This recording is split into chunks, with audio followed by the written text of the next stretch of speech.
Hundreds of Afghans living in the United States could soon be at risk of deportation after the Department of Homeland Security recently announced it will not renew temporary protections for them.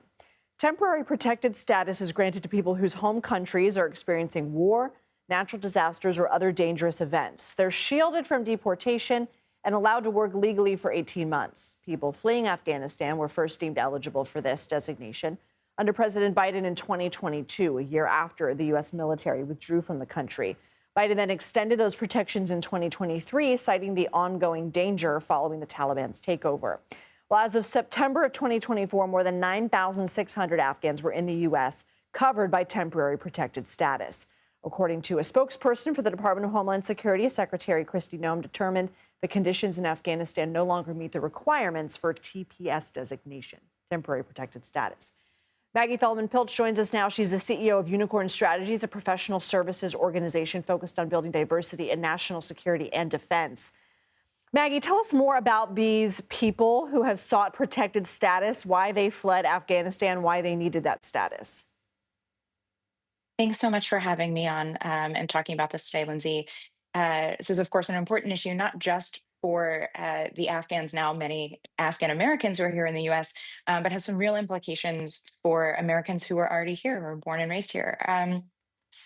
One thing that is really important to understand, and there's so much lack of clarity here that has created or contributed at least to the chaos we've seen in the last few weeks, the last few days, is that those that are here in the United States already, they are not seeking protected status. They already have protected status, right? So TPS, as you mentioned, lasts for up to 18 months. And the reason for that being is that something is supposed to happen for these people after that. They're supposed to be moving through the legal process because, of course, all of these people came to the United States through the legal required systems to come here. And that's really important to remember here. So there is a process in place, they have followed it, and now that process is no longer being followed and they are stuck in limbo. How has life in Afghanistan changed since the Taliban took over? What could they face if they're deported? This is another wonderful question. And in talking to a number of my Afghan friends, particularly women, one of them remarked to me that a female cat has more rights than an Afghan woman these days, because a female cat can go outside and walk around on her own. Afghan women cannot go to school. They cannot be outside on their own uncovered. They cannot be outside on their own covered. They can't work. They are. It is a fundamentally different place than it was, just 4 years ago, where my friends were lawyers and doctors and caregivers and mothers, all by choice. There is no choice anymore. It is the antithesis of what America presupposes and is. And to imagine that that is somehow a place that we would send people to is not what our country stands for. It is not what our Constitution clearly states we are all entitled to. A lot of people are also probably thinking of all the Afghans who helped the U.S.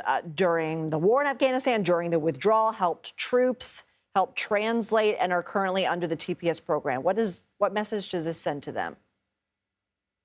I mean, this sends a really terrible would be an understatement, right? This is an absolute betrayal. And I think it's also important to understand that, yes, many of these Afghans, many of my friends helped the United States fight the Taliban, but we were also helping them fight the Taliban. Afghans were fighting for their own freedom and democracy before the United States and NATO arrived, and many, in fact, continue to do so now. And the message we are sending to Afghans that are in the United States now, those that are waiting still hopefully to come here, including many members of U.S. service members' families, is that America can't be trusted. And that's going to have real implications for us as a country from a moral perspective, of course, but from a national security perspective, from an economic perspective. And we're going to feel those impacts at home. Maggie Feldman-Piltch, thank you for your time. Thanks for having me, Lindsay.